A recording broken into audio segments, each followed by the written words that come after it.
कांग्रेस की तबाही के लिए, कांग्रेस की बर्बादी के लिए जो एक महत्वपूर्ण चीज जिम्मेदार है वो है कांग्रेस के अंदर बैठे बीजेपी स्लीपर सेल के लोग। और यही कारण है कि राहुल गांधी बार बार ये कहते हैं कि आरएसएस के लोग जो हमारे दल में है उनको आउट करो और बाहर से लोगों को ले आओ। अब बिहार में जब चुनाव आ रहा है तो कांग्रेस के अंदर जो बीजेपी के स्लीपर सेल है वो कांग्रेस को अगर बर्बाद करते हैं तो इसका असर राष्ट्रीय जनता दल पे भी पड़ेगा, जैसा कि 2020 के चुनाव में पड़ा था। तो क्या तेजस्वी यादव ने कांग्रेस के अंदर बैठे बीजेपी के स्लीपर सेल की चाल को समझ लिया है?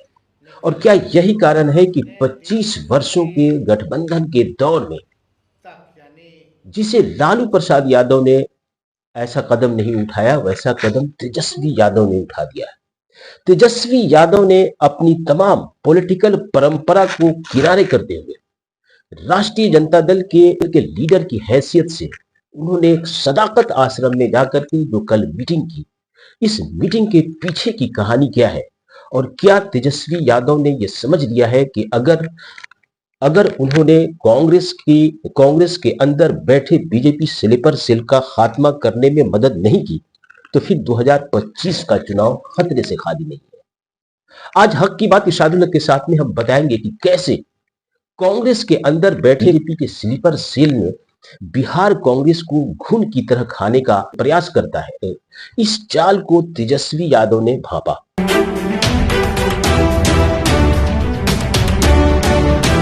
और तेजस्वी यादव ने इस चाल को समझने के बाद ही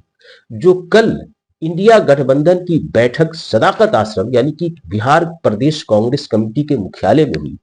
उस मुख्यालय में पहली बार किसी राष्ट्रीय जनता दल का नेता औपचारिक बैठक में गया था। लोग ये पूछ सकते हैं कि लालू यादव ने 2000 में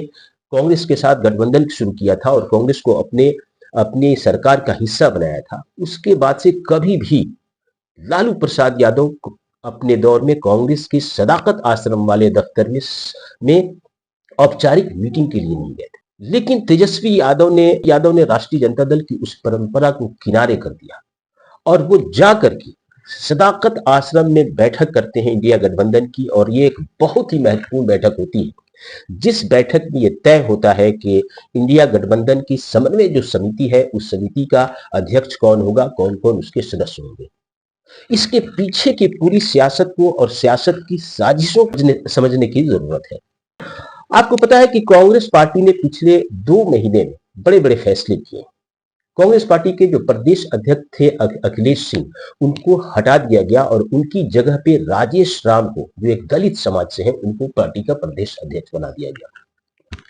इसके बाद एक सेक्शन है सामंतवादी विचारों का पोषक, जो एक सेक्शन है उसे ये नाराजगी लगी, उसे ये बुरा लगा और अखिलेश सिंह को पद से हटाए जाने के बाद उन्होंने कांग्रेस लीडरशिप को एक तरह से चुनौती दी। और इस चुनौती का सीधा सीधा असर 20 अप्रैल को तब दिखता है जब बक्सर में देश बचाओ संविधान बचाओ रैली का आयोजन होता है। और इस रैली को कांग्रेस पार्टी के राष्ट्रीय अध्यक्ष मल्लिकार्जुन खड़गे, जो खुद ही दलित समाज से आते हैं,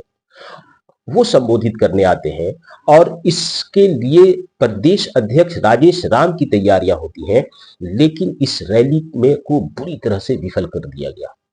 और इसके लिए जो जिम्मेदार था कांग्रेस का वही सामंतवादी सेक्शन, जो दलितों के नेतृत्व को, पिछड़ों के नेतृत्व को स्वीकार करने में गुरेज करता है। और नतीजा ये हुआ कि मनोज पांडे, जो बक्सर के कांग्रेस पार्टी के जिला अध्यक्ष थे, उन्होंने अपनी जिम्मेदारी निभाने से बिल्कुल गुरेज किया और अपने एक षड्यंत्र का हिस्सा बने, दिखावटी प्रयास किए कि बड़ी संख्या में लोग आ रहे हैं। हालत ये हो गई कि मल्लिकार्जुन खड़गे की रैली में कुर्सियां खाली थी, सैकड़ों लोगों के खाने बच गए जिनके लिए भोजन का इंतजाम किया गया था कि क्योंकि कोई आया ही नहीं तो खाएगा। और इसके बाद कांग्रेस ने सबक लिया और तुरंत प्रभाव से मनोज पांडे को उनके पद से निलंबित कर दिया गया। कांग्रेस के अंदर अगर भीतरघात होता है, एक सेक्शन जो कांग्रेस के अंदर विराजमान है, वो चुनाव की घड़ी में भी कांग्रेस की तबाही के और उसको हराने के लिए पूरा प्रयास करेगा। और इस बात का एहसास तेजस्वी यादव को भी है। तेजस्वी यादव को यह भी एहसास है कि कांग्रेस हमारी साझेदार पार्टी है, कांग्रेस हमारी अलायंस का हिस्सा है और एक राष्ट्रीय पार्टी है। अगर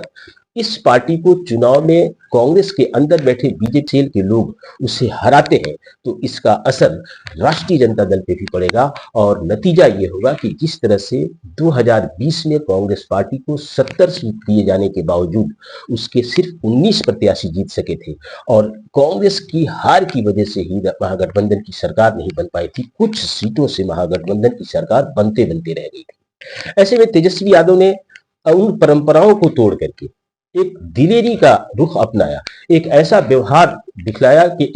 एक जमीन से जुड़ा हुआ नेता जो जिसको कहीं भी जाने में कोई गुरेज नहीं है, जिसे अपने गठबंधन के सहयोगी दल के दफ्तर में जाकर के बैठक करने में भी कोई एतराज नहीं।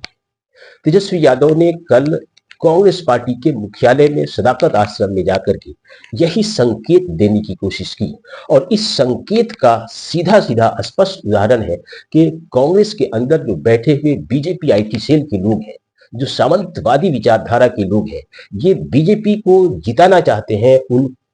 उनको ये संकेत देना चाह रहे थे तेजस्वी यादव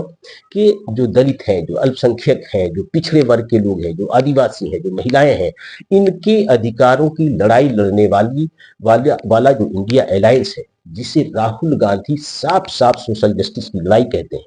इन सोशल जस्टिस की लड़ाई को अगर कांग्रेस लड़ रही है, राष्ट्रीय जनता दल लड़ रहा है, तो उस कांग्रेस पार्टी के अंदर बैठे हुए जो बीजेपी स्लीपर सेल के लोग हैं, जो बीजेपी के सांप्रदायिक एजेंडे को लेकर के सांप्रदायिक एजेंडे को बढ़ाते हैं, कांग्रेस में रह करके जो बीजेपी के एजेंडे को बढ़ाते हैं, उनके ऊपर एक तरह से ये चुनौती पेश की गई है तेजस्वी यादव की तरफ से। और इस मीटिंग में तेजस्वी ने जा करके कांग्रेस को एक तरह से संजीवनी देने की कोशिश की है और एक तरह से ढारस देने की कोशिश की है कि अच्छा हुआ कि वैसे लोग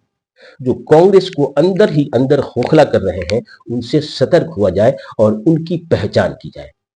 और इसी रणनीति के तहत जो सदाकत आश्रम में बैठक हुई है, तेजस्वी यादव ने जाकर के यही संकेत दिया है, यही संदेश दिया है, वो अगर इंडिया गठबंधन में भी हैं तो उनसे सचेत होने की जरूरत है और कांग्रेस के लिए तेजस्वी का सदाकत आश्रम में पहुंच करके बैठक करना, कोऑर्डिनेशन कमेटी की अध्यक्षता करना, और इससे जो यही साफ साफ संकेत जाता है कि कांग्रेस के अंदर या इंडिया गठबंधन के अंदर जो भाजपा परस्त आरएसएस परस्त लोग हैं, उनको पहचानने की जरूरत है और उन्हें दरकिनार करने की जरूरत है।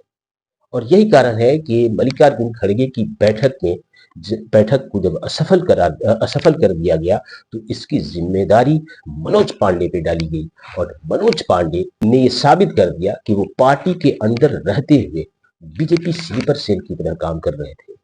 और इसका अंदाजा इससे भी लगता है कि अखिलेश प्रसाद सिंह जो इसके पहले अध्यक्ष थे, उनके बेटे आकाश सिंह ने तो साफ साफ कह दिया है